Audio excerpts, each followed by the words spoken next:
Hi, well this is Filipina in the Philippines, late night, 10 after, 20 after 10. So, a late night meandering, I'm guessing. Well, I've got my glasses on again. In one of the boxes that we were sent very recently from Mr. and Mrs. O, I discovered a treasure. And it was a book, and it was a book of quotes. And the title of the book is Quotes That Will Change Your Life. And this has been a brilliant book for me. I almost read it in one. They're not hugely, as you can see. The pages are not densely filled. But boy, in terms of knowledge, all the quotes of, some of the most famous people, and a lot of people that are evidently very famous to the educated, which I'm not, they are incredible. Well, I'm just looking through now, and today, when Beth and I were coming home from Tagbilaran, where we went for the day, well, we were just chatting, and we've been together now for, I'm guessing, over almost 4 years. It's going on for 4 years. So, when we first met, we had the same amount of disagreements as anybody else. Moved two people in who together to live, who've never lived with each other before, and there are some big adjustments to be made. It says, and I'm just looking at some of the quotes, right? It says, marriage isn't a love affair. It isn't even a honeymoon. It's a job. A long, hard job at which both partners have to work harder than they've worked at anything in their lives before. Well, that is it's a pretty dry look at what marriage is. But it says, in the next page, it gives another quote. It says, many married couples separate because they quarrel incessantly. But just as many separate because they were never honest enough or courageous enough to quarrel when they should have. So I'm guessing that is, a pretty good look at the idea that quarrelling is a good thing. I never think of quarrelling as being a good thing. And when Beth and I were talking today, that was the subject that came up. I hadn't actually read this quote then, but I came in and got the book out, and there's the quote. I don't agree with that completely, although the idea that two people not being honest enough to bring up something that would make them quarrel, that's real to me, because some people seem to avoid any kind of argument at all, whereas sometimes a gentle, respectful disagreement, which others might call an argument, actually resolves something. It enables you to be, what can I say? It enables you to be honest and say something that you normally wouldn't want to continually keep saying.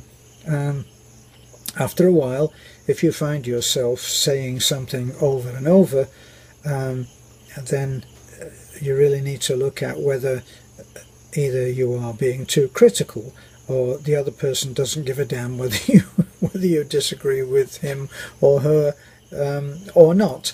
So, but Beth and I actually talked about this. Beth pointed out that she couldn't actually remember the last time that we quarrelled. So I took that to be a very good thing. Does that mean that that we never disagree? No, it doesn't mean that we never disagree, but I've lived in relationships which are a lot of quarrelling, and they usually are where there's no respect for each other and they're not caring. Now, when I was having trouble before in a relationship, I happened to go into Barnes and Nobles, and I found a book that was by a counsellor, and in there she talked about the need or the necessity for her to get to a couple to give them counselling early enough that they had not stopped caring, and she made that as a milestone. And this was strange for me. It was ironic, because one of the phrases that I heard the most when I was in America was, "I don't care." The other one, closely related, is, "I could care less." Well, actually the phrase is, "I couldn't care less." In other words, it couldn't matter any less than what it does to you. I couldn't care less. But people have somehow changed that around, and they say, "I could care less." Well, it's wrong. But the other thing was in saying, "I don't care." So you say to someone, shall we go to the movies? Shall we see ABC? And they say, "I don't care." And you hear that often enough, and you start to think, well, what do you care about? Because they keep saying, "I don't care." I'm sure that they don't actually mean that they simply don't care, but that seems to be how it comes across. So if you are in a relationship, and that was a pretty good quote about marriage, that marriage isn't a love affair. Well, actually, it is a love affair. It should be a love affair. It should be a honeymoon. But it also is hard work. In other words, that you should work diligently at one thing you should learn at is trying to change to accommodate the other person. Now, if that means wearing a t-shirt with "welcome" written on the back so that they can walk all over you, of course, we're not suggesting that at all. I wouldn't suggest that. You must have boundaries of behaviour in which you say, "I don't want you to speak like that to me." And you should say that without waiting and waiting and waiting, and being like the writer in the second quote that I gave you, that they separate because they were never honest enough or courageous enough to quarrel when they should have. Well, there's no need to quarrel. This is my take on quarrelling. When people start to quarrel, nobody's getting through to anybody, because now they're too busy being right. And what happens is, as soon as someone wants to be right, no matter what, then they are up for making the other person wrong in order to make themselves right. Right? So in other words, if the other person can be proven to be wrong, then you must be right. And in order to live in harmony, you have to allow the other person a little bit of leeway to have their opinion. Now, I've spoken to people who were so confrontational. This was in America. You don't get this in the Philippines. Who were so confrontational that they didn't just disagree with you, they absolutely thrashed your opinion into the ground and stamped and jumped on it, ran it over with a steamroller. In other words, it wasn't enough to just listen, understand and acknowledge. They had to beat the living daylights out of what you are saying you believe. I can remember once walking along and seeing a particular model of Mercedes, which Mercedes in their wisdom had made something that was slightly bigger than the average single garage, so it wouldn't go in the garage. Especially this is the case in the UK, where they have single garages. So that was a mistake. But I liked the design of it. I thought it was a beautiful car. I remember walking past with this person and saying, I really like that Mercedes, beautiful. He said, that's the worst mistake Mercedes ever made. You know, that's an ugly car. I don't even like the colour. You know, in other words, he didn't just disagree with me. He made me feel like I was a complete fool just for having an opinion. And we all know that saying about opinions, don't we? what they resemble. So, the thing then to take away with you is that it's okay to differ. It's okay to differ in your opinion, to have a different opinion, and it's okay for others to do the same without trashing what they say and do and think, you know. And really, when anybody gives you their opinion, unless you're actually having a discussion where you're trying to work out whether something is this way or that way, or would this be best, maybe you're brainstorming and you're actually trying to work out the next move in a partnership between you about making A boxes or B boxes, or should you make C boxes. Well, there you want differing opinions, but you can still do that even without trashing the other person, you know. I mean, don't do my favour and say, are you insane?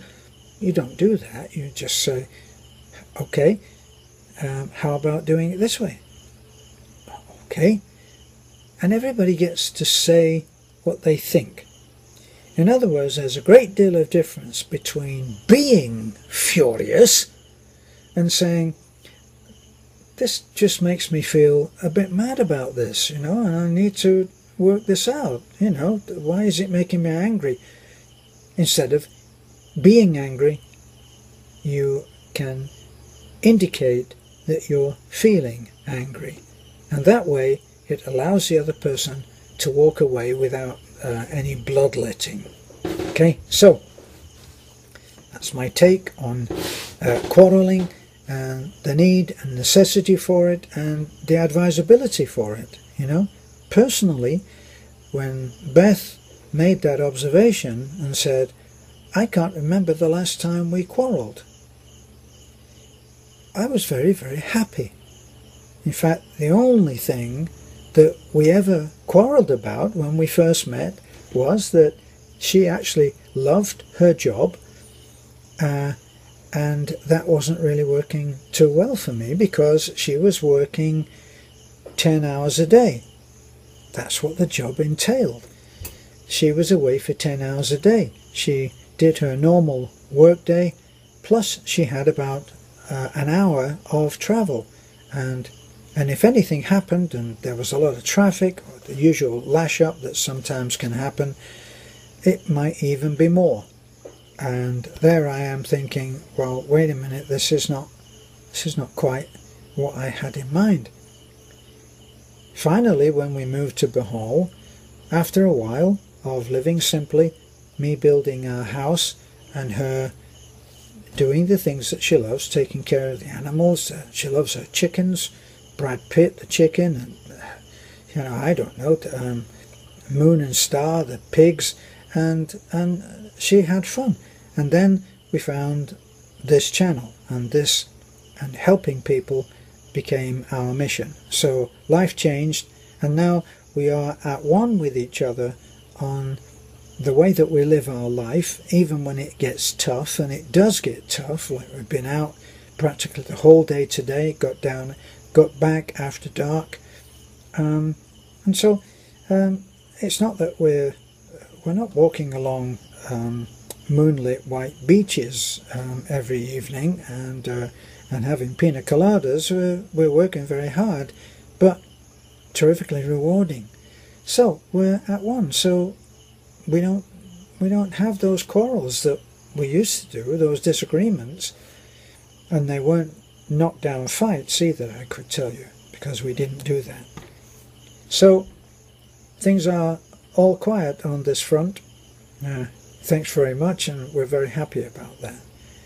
So that one thing that I took away from that book on counselling was, try to do something about your disagreements before you both reach the point where you don't care.